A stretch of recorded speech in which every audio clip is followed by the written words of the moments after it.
President Ferdinand Marcos Jr. leads the campaign for the administration's 12 senatorial candidates under Alianza para sa Bagong Pilipinas before a crowd of around 10,000 in Victoria City Coliseum, Negros Occidental earlier today. PTV's Melales Moras tells us more.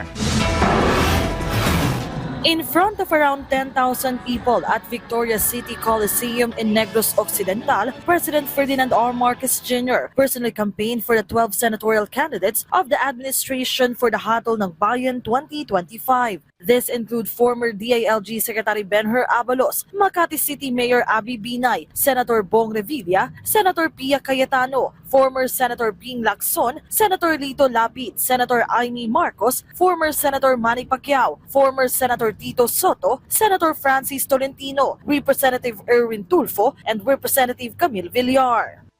Pinagsama-sama po natin at hinanap po natin talaga po ay pinag-aralan ng mabuti kung sino ba talaga ang pinakamagagaling. Hindi lang yung sikat ang pangalan, hindi lang yung kilala sa buong Pilipinas, kung hindi tinignan po natin kung ano ba ang kanilang naging record, kung ano ba talaga ang kanilang nagawa.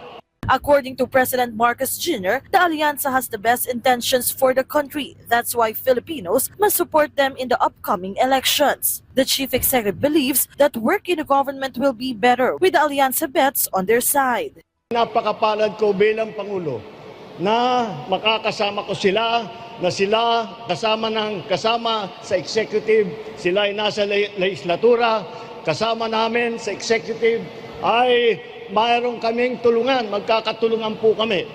At wala na akong hihingin kung sino ba yung mas magaling pa kaysa sa dito sa grupong ito.